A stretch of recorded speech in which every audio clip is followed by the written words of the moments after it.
Hey sports fans, Coach Nick here and welcome to B-Ball Breakdown. Do not miss our post-game show after the Thunder Rockets game tonight. This is a very close series and every game has been very contested, a couple bounces either way, and those games would be a lot different. Well, let's talk about Clippers-Grizzlies from last night because it's infuriating to watch what Vinny Negro is doing. As a coach, I can see there is no defensive philosophy on the Clippers. There is no sense of how to defend the Grizzlies' bread and butter play, which is the post-up for either Zebo or for Marc Gasol. So we've charted out their post-ups, and it was mind-boggling to me that the Clippers never once really rotated over and doubled down to get the ball out of their hands. And if they're going to play it that way, they are going to lose this series.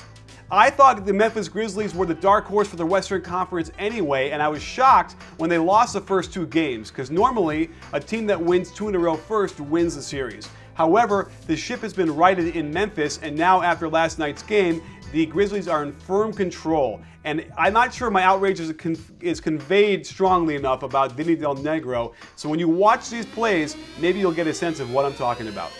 The Grizzlies are by far the most patient offense in the league, using as many seconds of the shot clock as they can while still getting great shots. Gasol runs screen and roll, dives to the block, then executes a right foot pivot to face up and gets his shot off, but misses. Memphis does some misdirection with the high screen and roll on the left side before going to their first option, Randolph on the right block. Jordan does a good job forcing him farther from the hoop than he wants to be, but watch Billups not double, but slide out of the way, allowing his man to tip the ball in. The Grizzlies love to have Gasol and Randolph screen for cutters on the weak side, forcing their men to move out of position to help. This allows good post position for Zebo, and the Clippers allow him to hold the ball for 4 seconds before a simple spin move layup. Watch Blake Griffin just stand there watching. On the steal, Zebo goes right back to work on the left block. In one of the only times we saw help, Bledsoe leaves his man one pass away and gambles correctly on this block shot. Watch how Memphis makes horns work for them. Most teams get perimeter action, but Memphis turns this into a post-up by having Gasol cut diagonally through the lane for the post-up. Interesting dream shake move, but can't get the jump hook to go down. Blake Griffin labored with a bad angle all game, and once it became apparent he was hurting, the Grizzlies went right after him. No double, amazingly no foul on him, but Marc can hit. Memphis goes right back to him, great footwork to pivot into deep post position, then a right foot turn, spin to the baseline for the and one before the Clippers know what hit him. The Grizzlies also like to feed Zebo the ball on the low post from the same side high post through Gasol. Blake can't help since it'd be a quick pass for a dunk to Gasol, and Randolph has the whole left side to work with but misses the step back. Good D by DeAndre Jordan. Up till now, I could see why Vinny Negro had a false sense of security. Gasol and Randolph had combined for 9 post-ups and only scored on 2 of them. The Clippers were still down by 6, but they didn't have to stretch their defense. The Grizzlies were shooting 41%, and they needed only get anyone else besides Chris Paul to make a few baskets. But then, the wheels fell off. A simple post-up on the left block for Gasol has Tayshaun Prince, a streaky shooter at best, one pass away and an ideal candidate to double off of. Caron Butler doesn't do anything, and DeAndre Jordan stares while Gasol scores a layup on his side of the rim. Same left block, Gasol on Griffin, and this time Billups leaves Tony Allen to double, but it's way too late and DeAndre Jordan again doesn't challenge a shot right in front of him. They have Zebo set a ball screen, then dive to the right block, allowing Gasol to feed him from the top of the key. The offense has brought everyone above the free throw line except for Tony Allen, and this quick move negates any possible help that ain't coming anyway. A simple cross screen for Gasol gets him very deep post position. Billups falls down, and Gasol makes a turnaround over his right shoulder. Again, no help. Out of horns again, Conley goes away from Zebo, knowing he'll just walk down to the right block and get good position on Jordan. On the face-up, he gets to the hoop but can't finish on a good contest by Jordan. However, Ed Davis has Turiaf's jersey and pulls him aside. Zebo is there for the putback. Perhaps worried about a possible double team, Zebo faces up very quickly, opting for the mid-range jumper. Good defense by Jordan forces the miss. Nothing fancy here, just Zebo running down to his favorite right block to post up. While Matt Barnes flails away at him, nobody else rotates, indicating this was Barnes acting on his own and not part of any game plan. Didn't matter.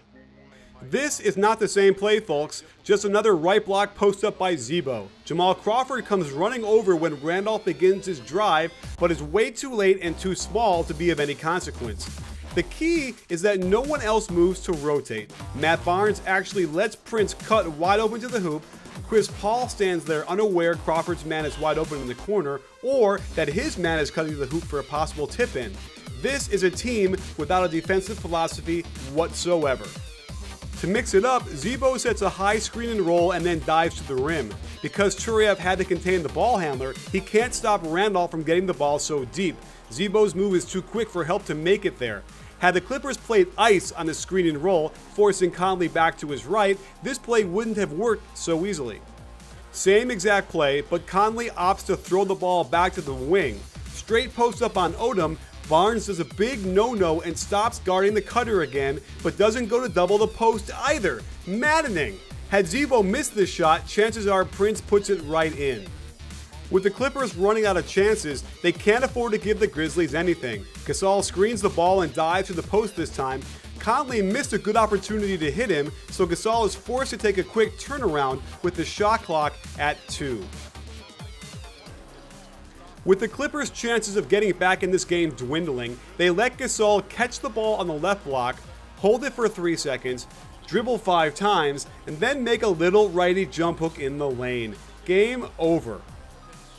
So there you have it, sports fans. The Clippers do not deserve to win this series if they're going to defend the post with one guy like they're doing so far. But then again, if you don't have a philosophy and a way to teach rotations by now, you can't just put it in and hope for it to work. So in my mind, it's over. And I can't believe it because I had to change my tune after the first 2 games. However, I'm back to my first instinct, which is the Grizzlies can offer a lot of problems to any team they play all the way through to the NBA Finals. So it remains to be seen, but Lionel Hollins must be sitting on his bench saying, guys, they're not doubling the post. This is like Christmas in May. You know, I don't know what he's thinking, but it's got to be, what the hell is Vinny Del Negro doing?